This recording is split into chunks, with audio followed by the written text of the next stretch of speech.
Hello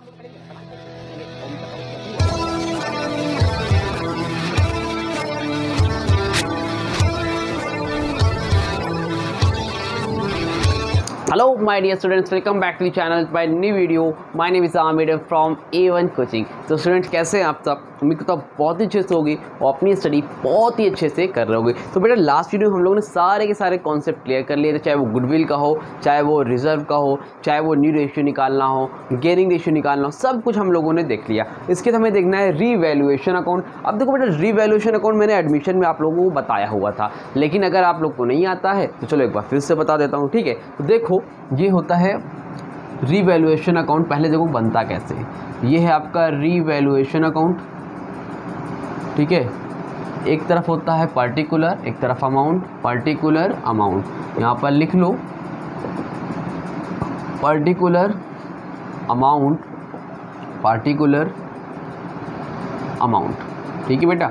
एक side होती है आपकी क्रेडिट साइड, एक साइड होती है बेटा आपकी डेबिट साइड, ठीक है ना बेटा, ठीक है, क्लियर है। चलो तो इस तरह से आपका बनता है। अब ये रीवैल्यूएशन अकाउंट होता है क्या, देखो रीवैल्यूएशन अकाउंट का मतलब है कि मान लो 3 पार्टनर साथ में काम कर रहे हैं ए बी सी। पहले 2 काम करते थे, नया आता था, अब की बार 3 लोग साथ में काम कर रहे थे ए बी सी।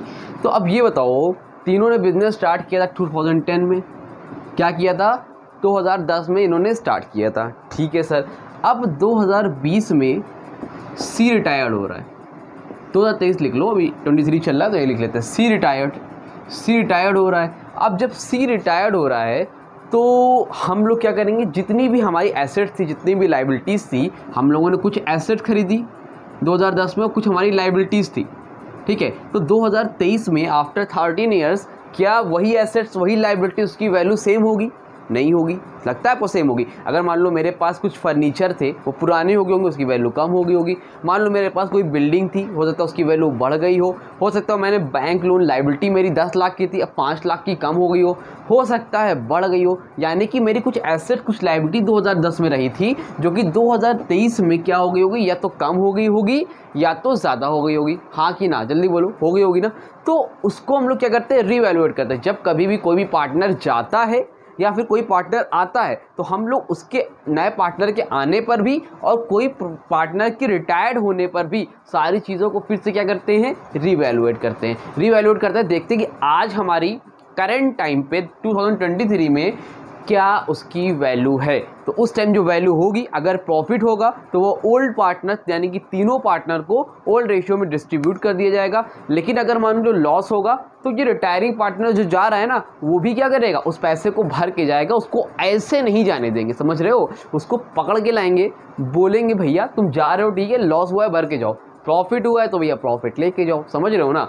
ठीक है, तो तीनों हैं और तीनों का रेशियो मान लेते हैं हम लोग 1:1:1 है, ये है, इस तरह से है। तो रेशियो फिलहाल मैं क्वेश्चन तो करने नहीं जा रहा हूँ, क्वेश्चन तो नेक्स्ट वीडियो में करूँगा, बस थोड़ा सा आपको छोटी सी वीडियो डाल रहा हूँ ताकि आपको रिवैल्यूएशन समझ में आ जाए, ठीक है। तो अब देखो एक चीज़ याद रखना, इसमें जितनी भी एसेट्स होंगी, एसेट्स अगर बढ़ेगी, एसेट्स का नेचर ये होता है बेटा, अगर एसेट्स की वैल्यू बढ़ती है तो कहाँ लिखा जाता है, क्रेडिट साइड में।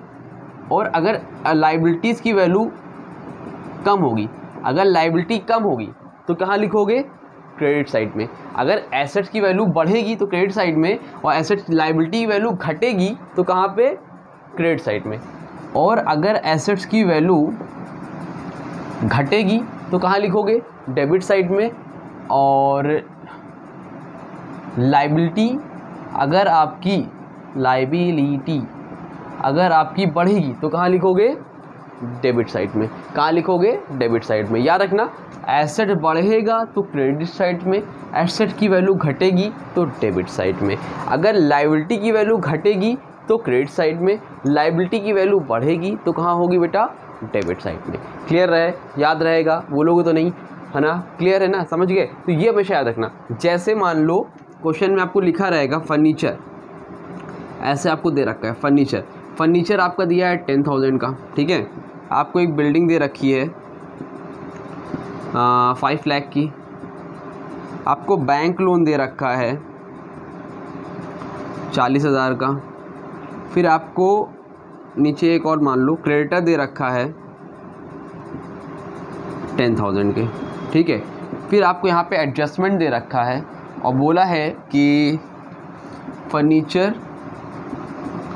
Are decreased bye 1000।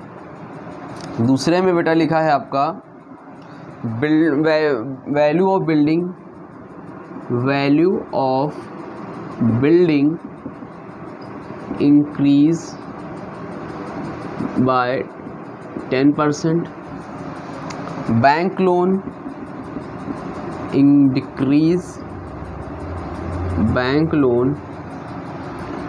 decrease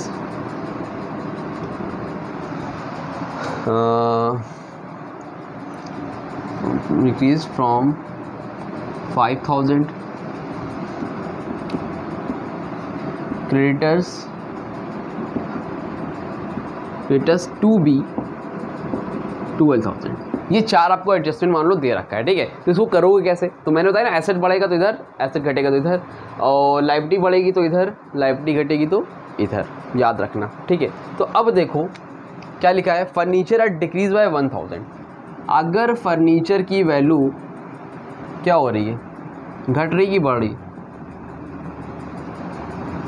क्या हो रही? फर्नीचर की वैल्यू डिक्रीज हो रही है कि बढ़ रही है? जल्दी बता। फर्नीचर की वैल्यू क्या हो रही है, इंक्रीज हो रही है, डिक्रीज हो रही है? देखो ध्यान से, फर्नीचर आर डिक्रीज बाय 1000, घट रही है। एसेट घटती है क्योंकि किधर? डेबिट साइड में। तो अब ये बताओ बेटा कि फर्नीचर कितने का था? 10,000 का, कितने से डिक्रीज हो रहा है? 1000 का। पहले तो घट रहा है, तो यहाँ पे लिखो टू फर्नीचर। क्या लिखोगे? To furniture. कितने से कम हो रहा है? 1000 से। तो यहाँ पे कितना लिखोगे? 1000। 9000 मत लिख के चले, 10,000 था, 1000 से घट रहा है ना, 1000 लिख के आओगे, ठीक। आगे क्या है? बिल्डिंग कितने की थी? 5 लाख की। Value of building increase by 10%, value बढ़ रही है बिल्डिंग की। अगर एसेट्स की वैल्यू बढ़ रही है तो इधर लिखोगे, इधर लिखोगे बाय बिल्डिंग 10%। 5 लाख का 10% कितना होगा बेटा? 50,000, ठीक है सर। आगे क्या है? बैंक लोन 40,000 का था, डिक्रीज फ्रॉम 5,000, 5,000 से घट गया, तो घट रही है वैल्यू, मतलब लायबिलिटी क्या हो रही है? कम हो रही है। लायबिलिटी कम होगी किधर? इस साइड। तो बाय बैंक लोन, ये याद रखना किधर होता है, ठीक है। बाय बैंक लोन कितने से घट रही है बेटा? 5,000 से। फिर क्या लिखा है? Creditors 10,000, creditors to be 12,000, creditors to be 12,000, 10,000 के थे, 2,000 से बढ़ गए, लायबिलिटी बढ़ रही है, किधर लिखोगे? Debit side.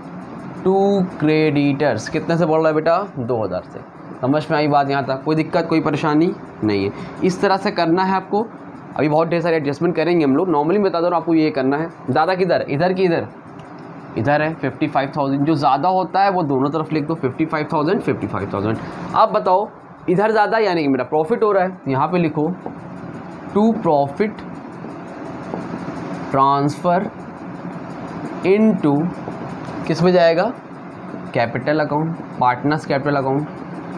किस में कैपिटल अकाउंट कौन कौन से? जो पार्टनर है, ए का कैपिटल अकाउंट, बी का कैपिटल अकाउंट, सी का कैपिटल अकाउंट। तो कितने का प्रॉफिट हो रहा है? 55 में माइनस करो, 2 1 3, 52,000 बचा। 52,000 में तीनों को बांट दो, तीनों का आधा आधा बांटोगे, कितना आएगा? 52,000 इंटू 1/3, 5 2 7, ये कटेगा नहीं, पॉइंट में आएगा, तो तीनों को निकाल लेना। कैलकुलेटर्स में कैलकुलेट नहीं कर रहा हूँ, तो जितना भी आएगा एक का, तीनों को उसी के रेशियो में बांट देना। समझ में आई बात? नॉर्मली जो कॉन्सेप्ट है वो आपको समझ में आ गया ना, क्या करना है, क्लियर है ना? तो ये आपको रिवैल्यूएशन में करना रहता है। नेक्स्ट वीडियो में करेंगे कॉम्प्रिहेंसिव क्वेश्चन, कल ही करेंगे अपलोड, और कोशिश करेंगे कंप्लीट कर दे। आपका आज है 7 अक्टूबर, आपको 12 अक्टूबर तक रिटायरमेंट पूरा कंप्लीट करवा दूंगा, ठीक है। तो इस तरह से पढ़ते रहो, कोई दिक्कत हो तो कमेंट सेक्शन में संग में कॉन्टैक्ट कर लेना। इसी मंथ में हम लोग कोशिश करेंगे अपना 70% अकाउंट्स का सिलेबस कंप्लीट कर लें। बस आप लोग तैयार रहना, मैं स्पीड बढ़ाने वाला हूँ, आप लोग भी रेडी रहना, ठीक है। तो स्क्रीनशॉट लेना बेटा, स्क्रीनशॉट लो। चलो ठीक है, मिलते हैं न्यू वीडियो में। वीडियो अच्छी लगी तो वीडियो को लाइक करो, चैनल सब्सक्राइब करो, अपने दोस्तों को भी शेयर कर देना। जब तक के लिए मिलते हैं न्यू वीडियो में बेटा, तब तक के लिए थैंक यू सो मच।